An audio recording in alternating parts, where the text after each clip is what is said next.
Hi guys, I want to call this why I will never call it GNU Linux. Okay, first in the 50s and 60s, when you bought a mainframe, they gave you the source code to the operating system on it. That was so you could look through, and if you were having any problems, find them and fix them yourself if you could. Later on, I got into computers in 1981.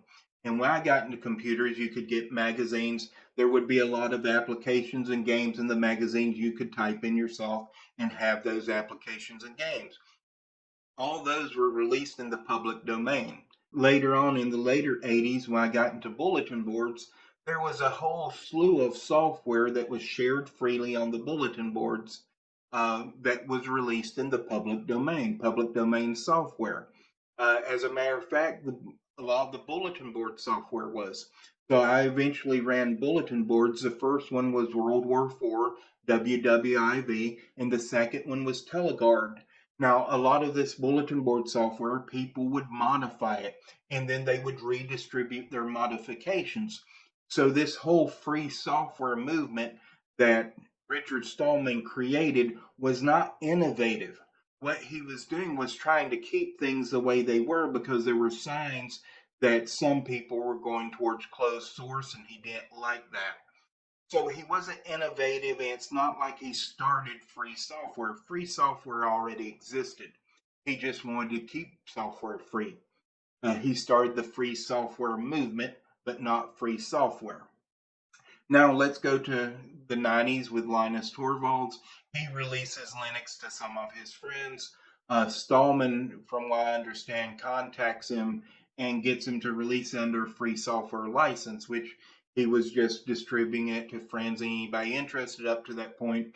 So he releases under free software license. Now, Stallman had tried to make an operating system at this point, the GNU Hurd, and he had failed because he couldn't get the kernel.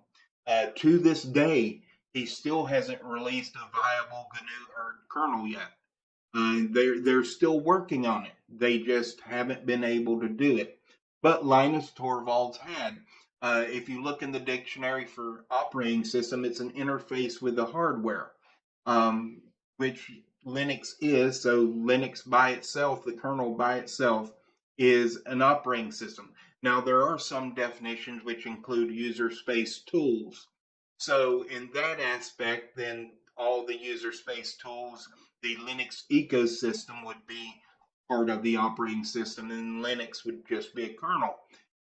Now, since Stallman had failed on his operating system, he had all the user space utilities that they had written for it, and they transferred all of this over to Linux. Now, would Linux have survived and would it have thrived without those tools? Well, you already had 386 BSD that was free software. It didn't boot on as much as Linux did, but it was out there. So could they have just used the tools from 386 BSD, or could they have used those as examples to write their own? Probably. So the idea that they needed Richard Stallman and they needed the GNU tools, I don't think so. I personally don't. Now I'm going to use Wikipedia because it has a lot of the quotes collected together. And this is from his FAQ. Richard Stallman saying, but one name that cannot result from concerns of fairness and giving credit, not for any possible threshold level, is Linux.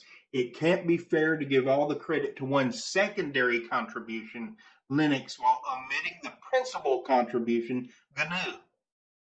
So Stallman thinks that he deserves more credit for Linux than Linus Torvalds, which is laughable. Okay, now let's read what Eric Raymond, the guy who wrote The Cathedral and the Bazaar, let's read what he says. Some people object that the name Linux should be used to refer only to the kernel, not the entire operating system. This claim is a proxy for an underlying territorial dispute. People who insist on the term GNU Linux want the FSF to get most of the credit for Linux because Stallman and friends wrote many of its user level tools. Neither this theory nor the term GNU Linux has gained more than minority acceptance. When Linus Torvalds was asked in the documentary Revolution OS whether GNU Linux was justified, he replied, "Well, I think it's justified, but if it's justified if you actually make a GNU distribution of Linux, the same way that I think Red Hat Linux is fine, or SUSE Linux, or Debian Linux, because if you actually make your own distribution of Linux, you get to name the thing. But calling Linux in general GNU Linux, I think, is just ridiculous." Okay, Jim Geddes, who helped develop the X Windows system, had this to say: "There are lots of people on this bus. I don't hear a clamor of support that GNU is more essential than many of the other components. Can't take a wheel away and end up with a functional vehicle or an engine or the seats. I recommend you be happy we have a bus." Now, the thing about this is, when I started Linux in 1997, there were people that were content with using the terminal. But without the X Windows system, me and people like me would not have stayed on Linux. Linux would not have gained the popularity it does without a graphical system attached to it. If it was just a command line terminal, it would not be half as popular today, and it might even be dead by this point. So the person who wrote that uh, is responsible for a lot of Linux's popularity today. Not GNU.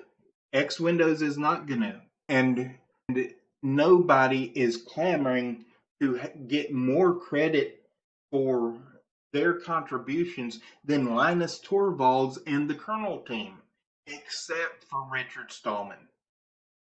And that's why I will continue to call it Linux. Thank you.